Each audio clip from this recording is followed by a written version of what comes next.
through the night to get here. I've actually never told anybody my story because I feel like I'm still going through my story right now. So I might get a little emotional because I don't feel like it's in the past because I'm living in it. So I wrote it down, so bear with me. I want to thank Tiny Point for allowing me to come here today, and I'm really humbled by it. I do believe that in every wrong turn or every bad day, there are plenty of opportunities for a silver lining. And I have found that the simplicity of human kindness and cruelty walk a very thin line. And this is my life with PTSD. So maybe a little bit different. I can remember walking to downtown Cheyenne, and I can remember I wished I could put a paper bag over my head to avoid the questions and stares I got from everyone. But mostly, I just wanted to not exist. One day, I went to a meeting with my stepfather. He's an attorney in Cheyenne. He's a very powerful attorney in Wyoming, mind you. And I signed one piece of paper. And that one piece of paper changed my entire life.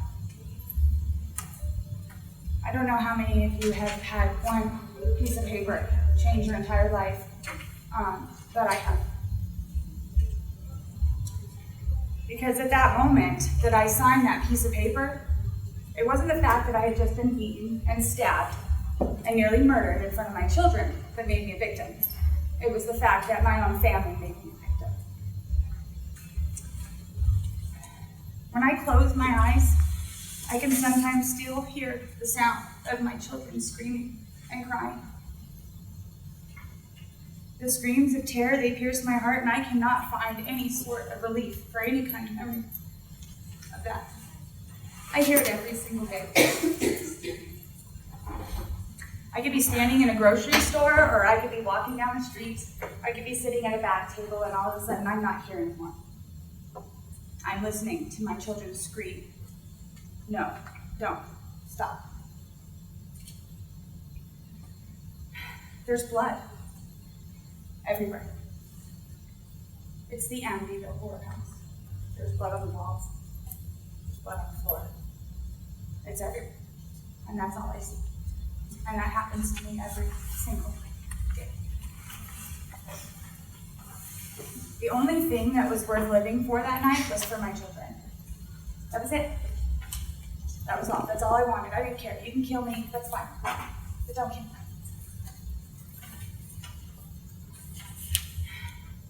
I seem to live my life on a one-way road with no traffic signs or streetlights to guide me, and any sort of map.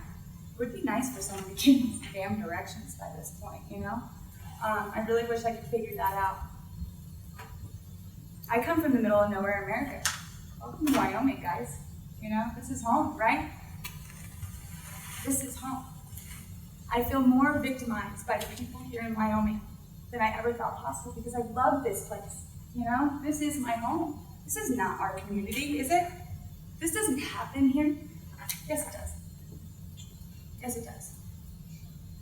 The people sitting around you, you don't know what they're going through. You don't know what their life is like. No one knows because I don't talk about it, and nobody else does either. And that's the problem. So I decided to talk about it.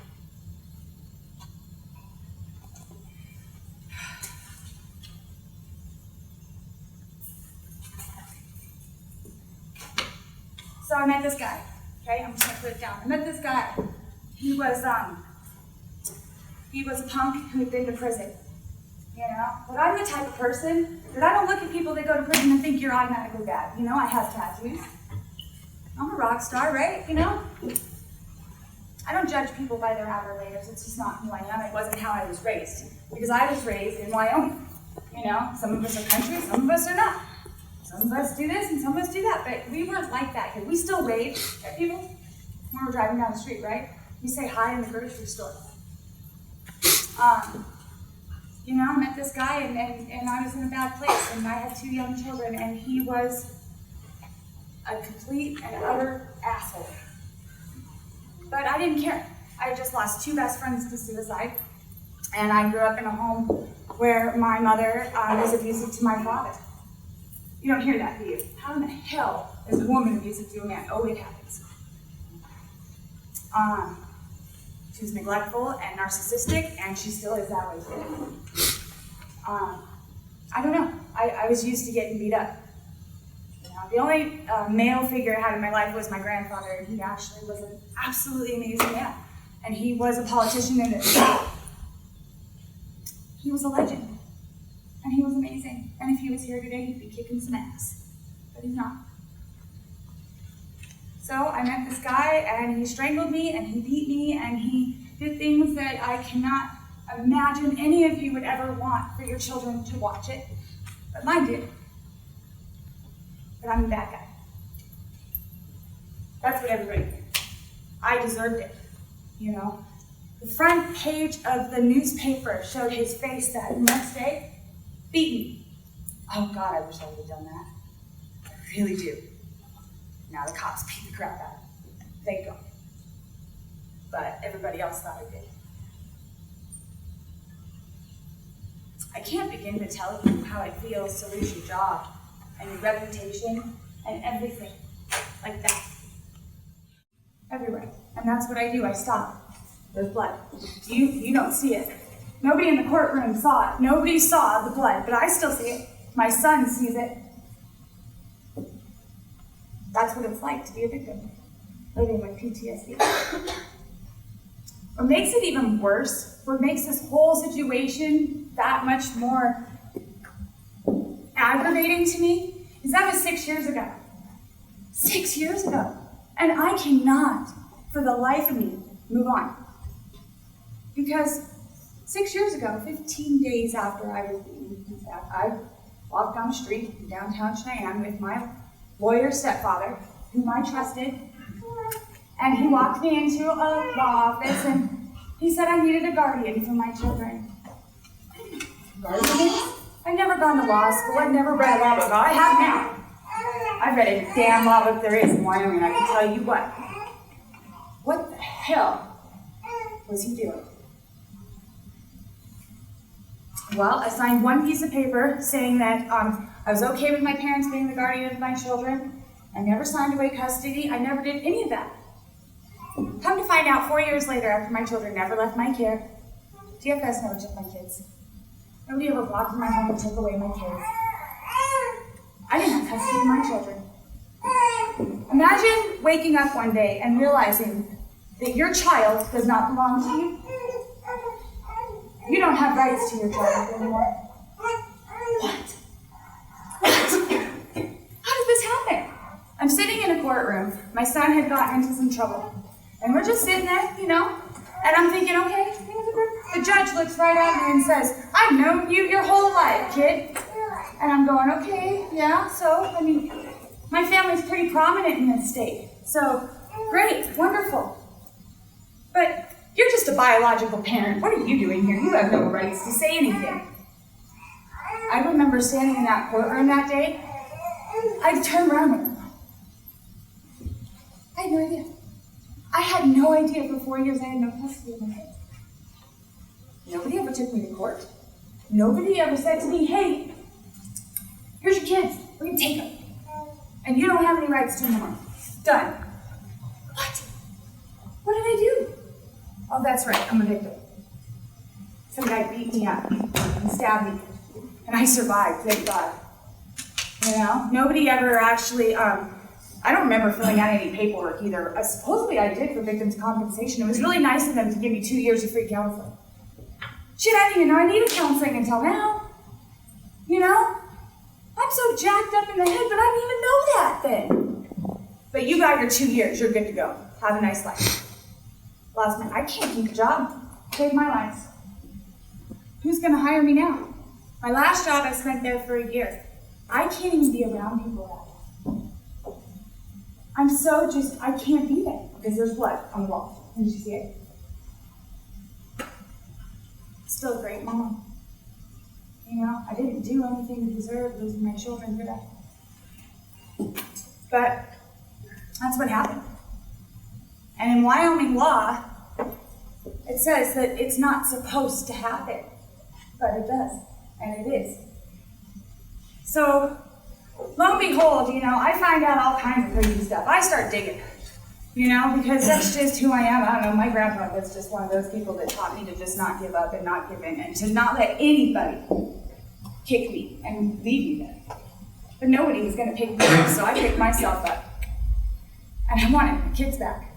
So I started reading. I ain't got no money. My parents are multi-millionaires.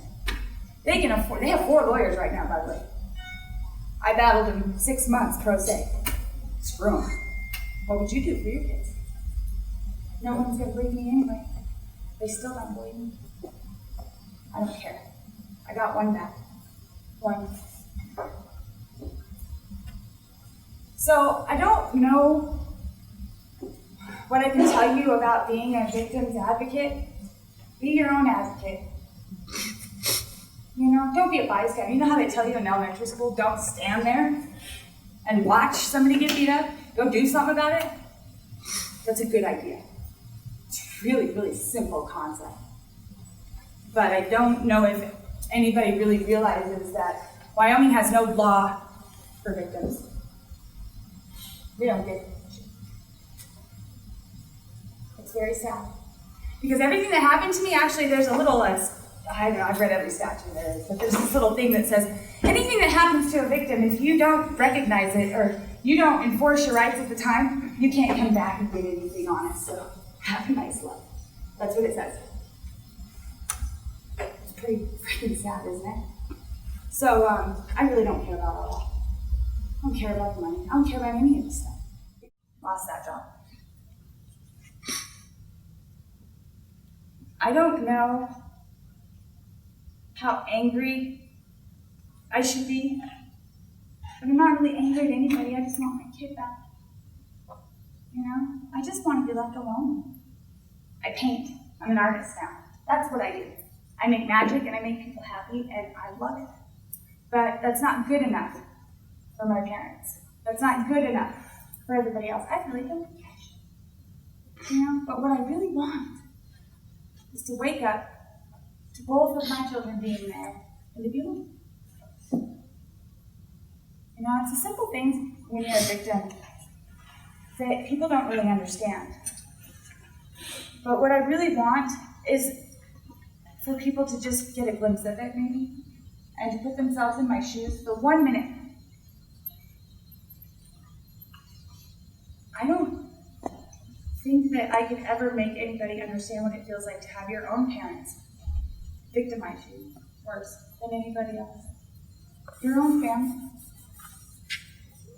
But something really amazing happened after 2 years of battling like a crazy person and having everybody call you crazy. I really don't care anymore. My lawyer, whom I actually got turned down by at least 50 before this one would actually take my case, he's a brave man. He's a very brave man. He called me on my way out because I was so late. He said, you gotta come down here and sign this piece of paper. I had him a book the other day because I actually deal with antique books and all kinds of books. And it was a summary judgment book. I waited 1.5 years for a judgment. I've gone through 4 judges. It takes 4 judges to tell me that I'm a fit parent, even though I already had one tell me I was a fit parent. So I was never found unfit. Then I was found fit.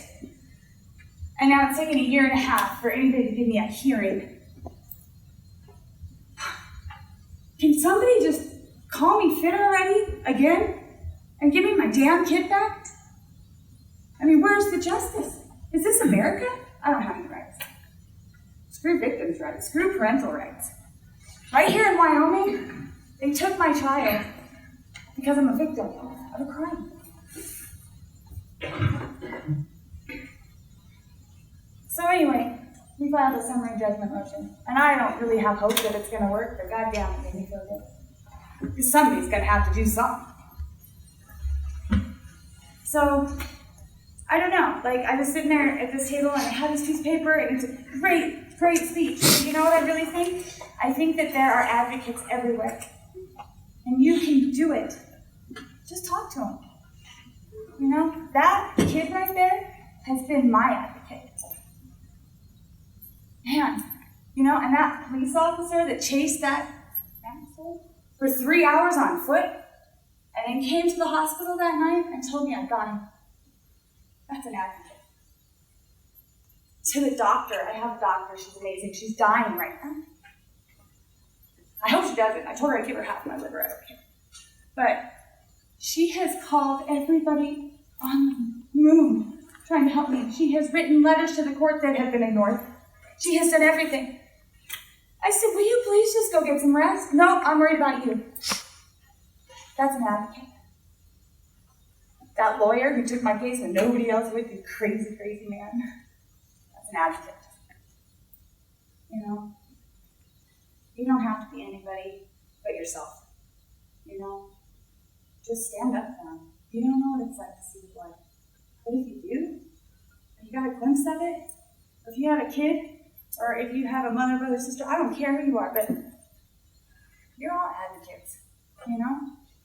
So I just hope that that one day that Wyoming can get with it or something. But I just want everybody to know that I'm very grateful that you listened. Because somebody listened. That's why I came here tonight.